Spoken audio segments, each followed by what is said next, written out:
Hi, my name is Aryan. I'm going to show you how to install and run Nougat on your phone. I'm having a Samsung S3 Neo.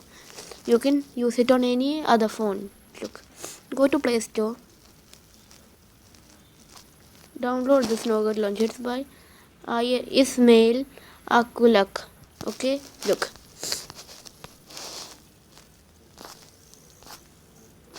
If you want, you can even remove this app drawer icon and delete it.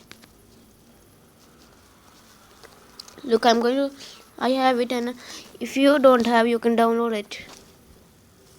Look, I'm going to set this as my default launcher. Wait, look, got Nougat. If you want, there will be a app drawer icon in the center of the dock. You can remove it and put any app, and there will be arrow. You can swipe it up and down. Thank you.